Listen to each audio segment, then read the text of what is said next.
Assalamualaikum warahmatullahi wabarakatuh. Nama saya Muhammad Zinedi Peter dari sekolah SMA Negeri 3 Kota Tangerang Selatan, kelas 11 IPS 1. Jadi sebelum saya memulai materi-materi yang akan saya sampaikan di video ini, saya ingin kalian melihat beberapa video pemandangan dari provinsi yang saya akan sampaikan di materi kali ini.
Jadi, provinsi yang saya akan jelaskan di video kali ini adalah Daerah Istimewa Yogyakarta. Daerah Istimewa Yogyakarta adalah daerah istimewa setingkat provinsi di Indonesia yang merupakan peluburan negara Kesatuan Yogyakarta dan negara Kadipaten Paku Alaman. Daerah Istimewa Yogyakarta terletak di bagian selatan Pulau Jawa dan berbatasan dengan Provinsi Jawa Tengah dan Samudra Hindia. Daerah istimewa yang memiliki luas 3.185,80 km persegi ini terdiri dari atas 1 kota dan 4 kabupaten yang terbagi lagi menjadi 78 dan 438 kelurahan. Selanjutnya ada geografi Daerah Istimewa Yogyakarta.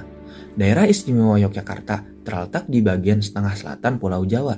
Secara geografis terletak pada 8 derajat 30 minus 7 derajat 20 lintang selatan dan 109 derajat 40 minus 111 derajat 0 bujur timur.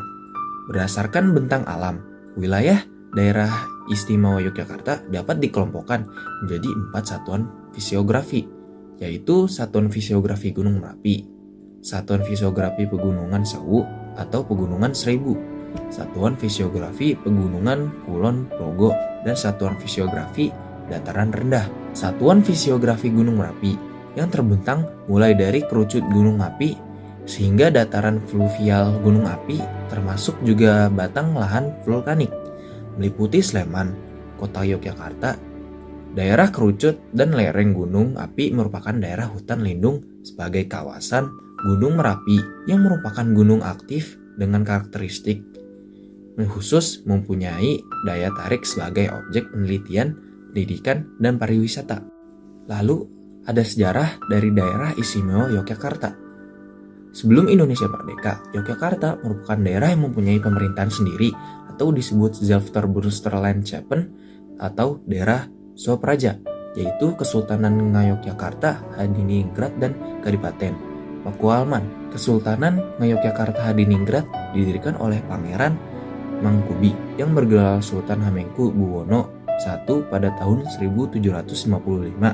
Sedangkan Kadipaten Pakualaman didirikan oleh Pangeran Notokusumo yang bergelar Adipati Pakualam I pada tahun 1813.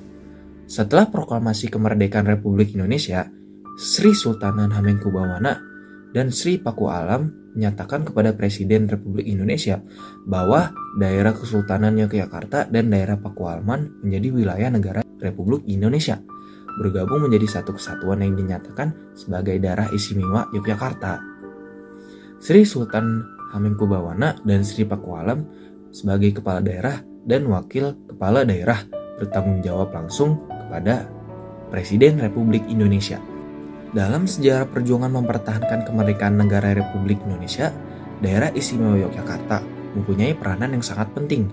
Terbukti pada tanggal 4 Januari 1946 sampai dengan tanggal 27 Desember 1949 pernah dijadikan sebagai ibu kota negara Republik Indonesia. Tanggal 4 Januari inilah yang kemudian ditetapkan menjadi Hari Yogyakarta, kota Republik pada tahun 2010.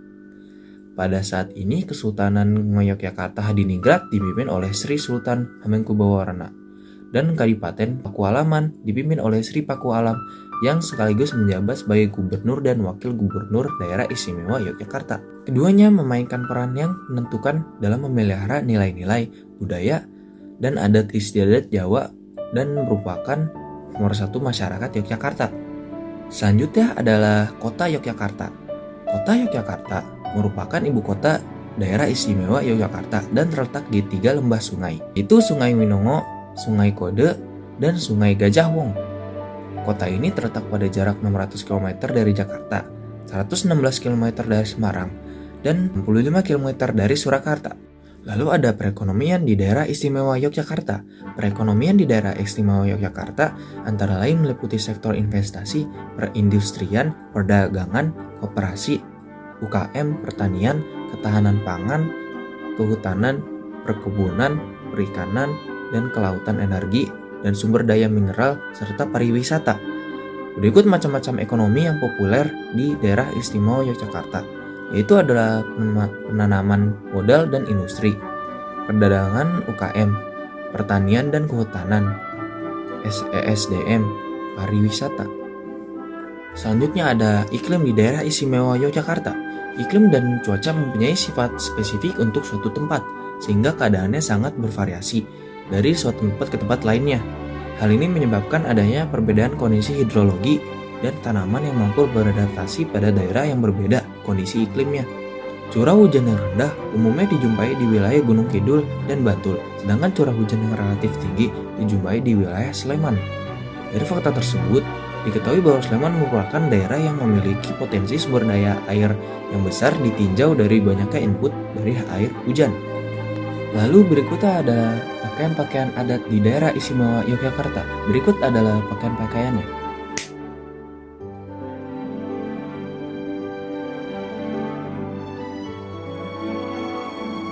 Berikutnya ada tempat-tempat wisata yang bisa kalian kunjungi di daerah istimewa Yogyakarta.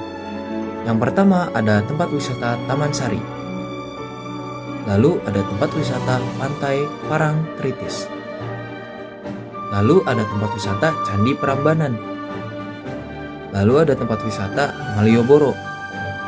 Dan terakhir tempat wisata Pantai Indrianti. Berikutnya ada tarian khas Yogyakarta yaitu Golek Ayun-Ayun. Golek Ayun-Ayun adalah tari Jawa klasik gaya Yogyakarta. Tari ini diciptakan oleh KRT Saswintadipura pada tahun 1967. Tari ini menggambarkan seorang gadis remaja yang tengah beranjak dewasa dan senang berias diri. Tari Golek Ayun-Ayun sangat kerap dipentaskan untuk menyambut tamu kehormatan dan biasanya ditarikan oleh 2 orang penari, tetapi bisa juga hingga 6-8 penari. Tari Golek Ayun-Ayun merupakan varian dari tari baksan, golek yang berbentuk tari tunggal. Namun dalam penyajian, tari Golek Ayun-Ayun bisa juga ditarikan secara berkelompok dengan mengolah komposisi dan pula lantainya. Berikutnya ada saketenan. Sakatenan bisa dikatakan salah satu dari adat budaya Yogyakarta yang sudah dilakukan selama bertahun-tahun. Mungkin sejak Islam masuk ke tanah Jawa karena Sakatenan adalah acara tahunan pesta rakyat yang dilakukan di Keraton Ngayogyakarta Hadiningrat untuk memperingati hari kelahiran Nabi Muhammad tanggal 5 Rabiul Awal kalender Islam. Wisata adat paling terkenal dari Sakatenan adalah pasar malamnya. Anda bisa bertandang ke alun-alun utara Keraton Yogyakarta. Pasar malam ini berlangsung selama sebulan sebelum tanggal 5 Rabiul Awal. Puncak dari Sakatenan adalah Grebeng Maulud. Sekian dari saya mengenai materi-materi Daerah Istimewa Yogyakarta. Bila ada kekurangan dimohon dimaafkan. Jadi wassalamualaikum warahmatullahi wabarakatuh.